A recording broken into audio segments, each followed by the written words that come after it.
Պարոն վարչապետ, երկու հարց արագ։ Մեկը մեր հանրությանը վերաբերող, մյուսը միջազգային կոնտեքստից դուք դժվար տեսածին եք, մենք քաղաքացիներից երբեմն տեսնում ենք բակերում, դպրոցների մոտ մարդիկ ինքնամոռաց ինչ-որ բան են փնտրում տարբեր հատվածներում, որպես կանոն նրանք փնտրում են թմրամիջոցներ, այդ թմրամիջոցները տարածվում են Telegram-ի միջոցով ու տարբեր աղբյուրների, տարածման ֆինանսավորումը Bitcoin-ի միջոցով է ու սա շատ դժվար է բացահայտել։ 2018-ից սկսած վիճակագրությունը ցույց է տալիս, ես մինչև 2024 թվերը ունեմ, որ 158%-ով աճ է արձանագրվել, հասկանում եմ Telegram եւ մյուս համակարգերը։ Նախորդ տարի դուք ընդունեցիք ռազմավարություն ու այս առումով պայքարում եք, ես ուզում եմ հասկանալ, թե ինչ արդյունքներ ունենք այս մասով, ունենք արդյոք դրական տեղաշարժ, ինչ ունենք Telegram-ի մասով, որտեղ Telegram-ը շատ փակ է ու չի թողնում, որ ինֆորմացիան դուրս գա ու ձեր գնահատականը իրավաբանների գործողությանը։ Երկրորդ հարցը միջազգային Եվրոպայի խորհրդանում ձեր ելույթի ժամանակ նշեցիք, որ Հայաստանի ԵՄ-ի մեծացման ճանապարհին այս պայն ամենալուրջ խոչընդոտը Եվրոպական միության եւ Վրաստանի միջև ծառայեցված քաղաքական երկխոսությունն է եւ հույս հայտնեցիք, որ այդ գործընթացը կվերադառնա կառուցողական հուն։ Արդյոք այս հայտարարությունը փոխկապակցված է ձեր վերջին Թբիլիսյան այցի հետ, վրացական կողմից եղել է խնդրամ կամ հորդոր այս խնդիրը բարձրացնել եվրոպացի գործընկերների մոտ։ Վրացական կողմից խնդրան կամ հորդոր չի եղել, բայց մյուս կողմից մենք ընդհանուր օրակարգեր ունենք եւ այդ օրակարգերի շուրջ աշխատում ենք եւ իմ մտահոգությունն եմ բարձրաձայնել Եվրոպական խորհրդարանի ամբիոնից, որովհետեւ կարծում եմ, որովհետեւ իսկապես մենք մտահոգված ենք այդ իրավիճակով, որ կա Եվրոպական միության եւ Վրաստանի հարաբերություններում եւ դա մեզ անհանգստացնում է։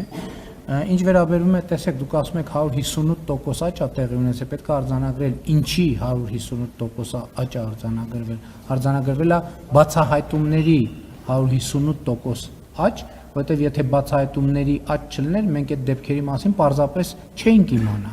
Եվ դա ընդհանուր առմամբ խնդրեմ է, դուք տեղյակ եք, որ մենք նաև անվտանգության խորհրդի նիստերում ենք այդ թեմաներով անդրադարձել եւ ռազմավարության հետ կապված հայտնի իրադարձությունները գիտեք եւ մենք անդադ խոսում ենք դրա մասին, բայց պետք է այդ էլ արձանագրենք, որ սա գլոբալ երևույթ է, այնպես չէ, որ Հայաստանում մի առանձին վերցրած իրավիճակ է զարգանում, բայց մյուս կողմից դա մեզ չի հանգստացնում կամ մեզ չի թուլացնում, մենք պետք է հետեւականորեն դրա դեմ պայքարենք։ Եվ ուզում եմ ասեմ, օրինակ, դրա դեմ պայքարի ձևերից մեկը 300 դպրոց նախագիծն է, որտեղ կան խաղահրապարակներ, ֆիզկուլտուրայով, սպորտով ավելի շատ զբաղվելու հնարավորություններ, ֆուտբոլի դաշտերի կառուցում եւ այլն եւ այդպես շարունակ, որպեսզի երիտասարդությունը ավելի շատ ստեղծարար